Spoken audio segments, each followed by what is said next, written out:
Happy New Year. Yeah.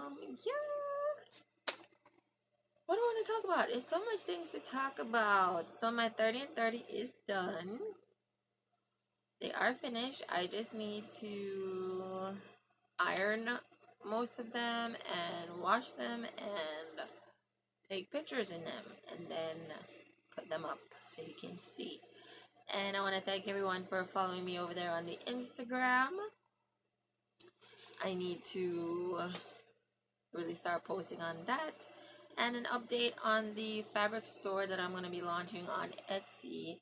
It is not ready yet as of right now, but I wanted it to be ready today, but I'm shooting for the 8th because I wanted to add more. First I was thinking just to add that one purple fabric, but I think I might want to add like a couple more, and then show you those as I'll show you what I have up. I mean, you'll see it, but you get what I mean.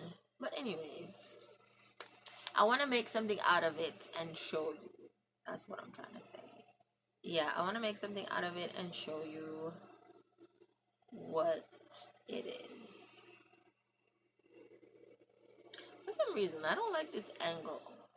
Okay, let's get into the pattern haul. So when I see this pattern, I was like, okay, Butterick. I don't usually buy Butterick, but since they're on sale, and it was only that and the Vogue that was on sale, shout out to Rochelle Handmade Designs. She keeps me updated on these sales. I don't know if that's a good or bad thing, but I appreciate it. Okay, so shout out to her. Because whenever Joann's is having a sale, she's always on top of it, and I appreciate that. So anyways, I saw this and I thought that was so cool.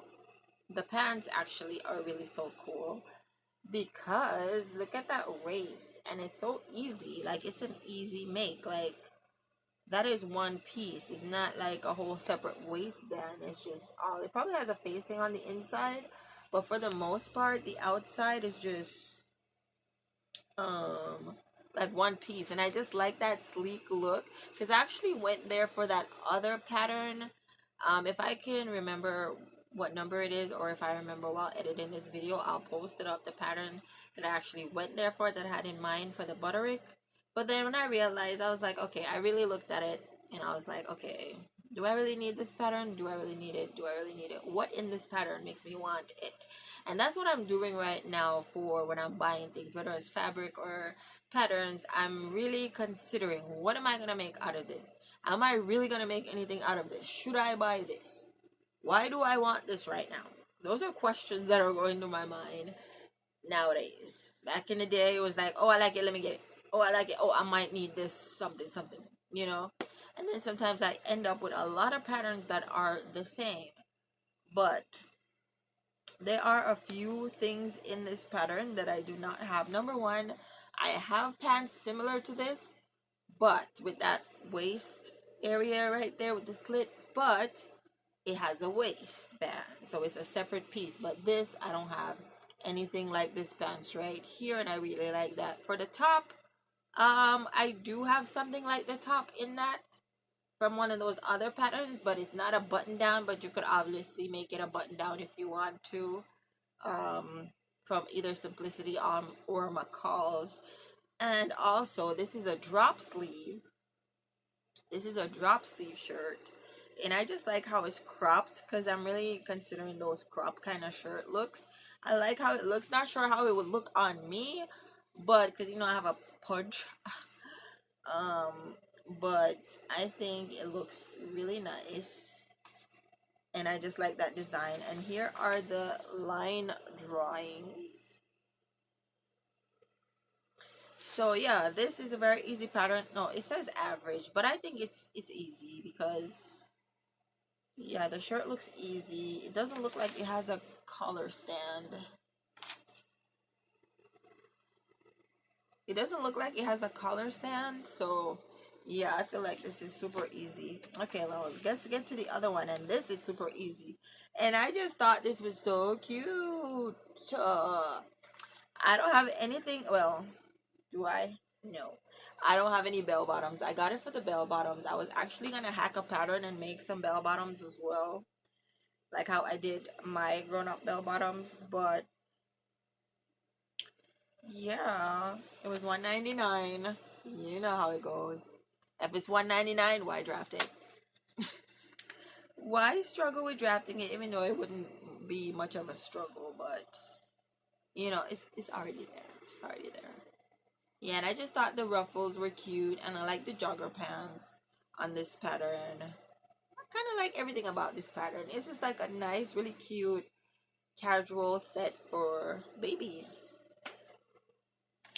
Okay, and the next one is also an easy pattern, which is this. And I love these patterns that give you a whole wardrobe in it.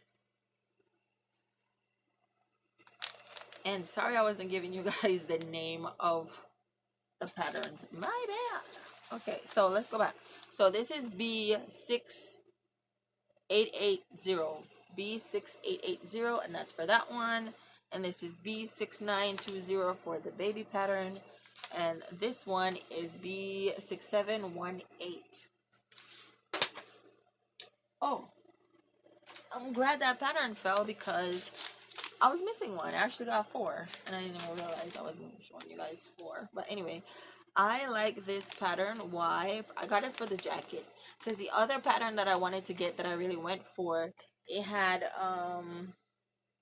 it was also a set like this, but it was the blue. If you know what I'm talking about, it's the blue pants with the blue jacket. But then I realized, I have a lot of, it's around here somewhere, jacket patterns, and I have a lot of pants patterns. So I could always mix and match in the skirts. Everything that was in it, I could have made from like maybe 5 patterns or so that I have to give me all the look that was in that pattern, that I already have. So why buy a pattern that have all the patterns when I could just, you know? So I got this. Why I got this was for the jacket. The jacket is super easy, and I just like the look of it. It's really nice. And I was looking for, because I want to do like a whole blazer series. That will probably be for next month, because I'm already planning out what I'm going to do for this month for my 30 and 30. And yeah, I'm going to talk about that in another video. But yeah, this just has like top, skirt, the jacket, and the pants, a whole wardrobe. And you can make the skirt longer, and you can make the dress longer however you want to, and you can widen the leg on the pants.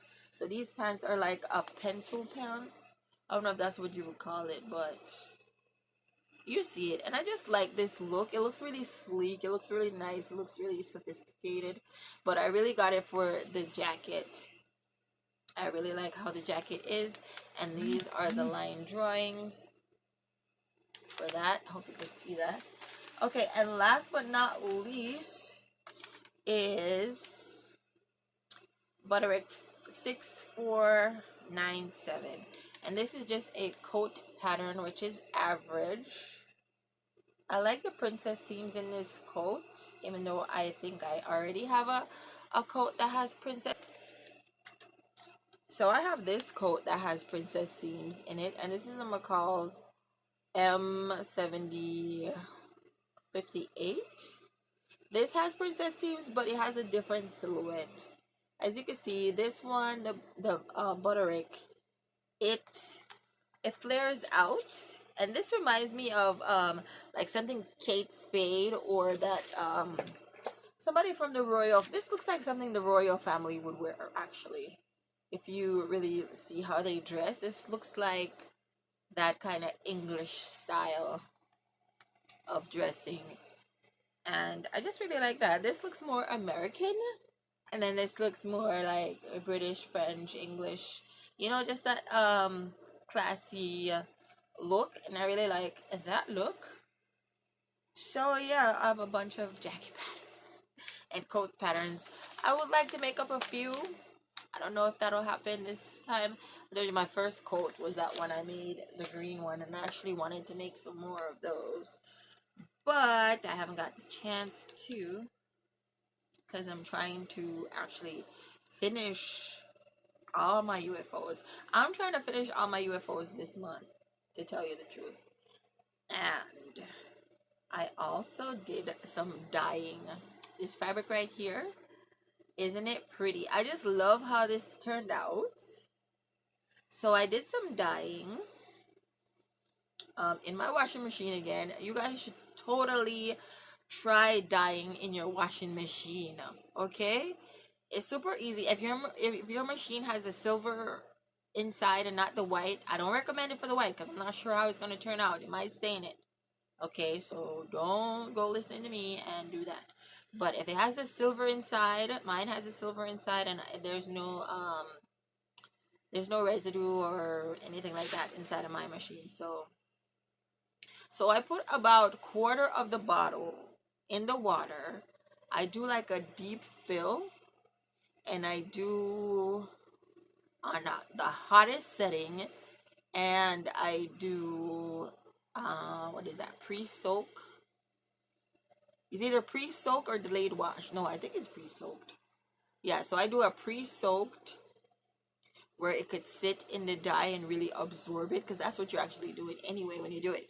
Listen, it is not messy at all. I see people with buckets, and when I used to dye a bucket, hot water, you're burning yourself. You have to pull it up and do all this, wring it out by yourself. This is clean. And then when I used to dye in buckets, it would come out like tie-dye, and it was just not a consistent color all the way through. But look at this. Look at this. It's a few pieces, but look at this. It looks like I bought it like that. Look. This is so, like, flawless. Like, you guys should really, if you haven't tried it already, try it. Okay, and I also dyed this shirt. It was white.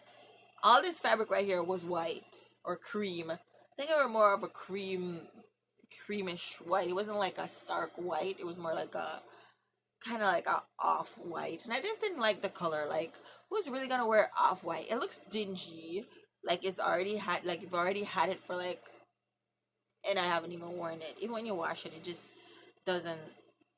So I made this t-shirt, and it was, like I said, that color, but I dyed it, and I really like it now. I really like it now. And I just love how this one turned out. So even depending on the fabric, it's gonna give you like a different look, and that is really nice. So I like that for that. And then I did another little t-shirt that I have here, and it came out like this. And this was a white shirt, but it had a little stain on it, and it was just not giving white anymore. So I dyed it. Now, more uses out of this. And then also, this is another piece. I believe this is like a cotton. They're just all right here, kind of stacked on my ironing board. And this one is a cotton fabric, and it came out much darker. It came out much darker than the other ones, and it was also like a off-white. But I've had this fabric for like a while, and it just was not giving cute white anymore. So this purple is really nice, and I might do a jacket in this. If I don't do a jacket in this, like from this, I might do a sample jacket out of this, maybe, or I might just make a dress for my daughter. We shall see. Well, yeah, that's all I'm up to right now. That's what I've been up to. But I just really love this color, and this color that I used for the dye was eggplant from the Right Dye liquid dye, and I just poured like a quarter amount, like probably this much, in the washer. After it fills up, after all the water has been in there, I put it on pause, and I pour the dye in and let it do its thing. And then I just wash it after that in another hot cycle with a little bit of soap, and voila! Super easy. Like, you could just set it and forget it. And that's what I love about dyeing in the machine. So, all of you out there still dyeing in buckets,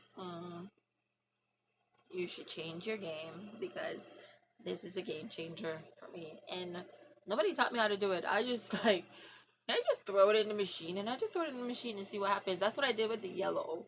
And you see how beautiful that turned out. So I was like, you know what? Let me do that for all the stuff. Because I've been wanting to dye some things, but it's like having to get the bucket, the water, the salt, the this. I didn't even add salt. So if you want to add salt or whatever, you can do that if you want to. But apparently it works quite fine without the salt, without anything. You just have to put the right cycle on, and there you go. So if you got to the end of this video, and guess what? I am one more person away from a 400 subscribers. So thank you for watching, and I'll see you in my next video. Bye bye.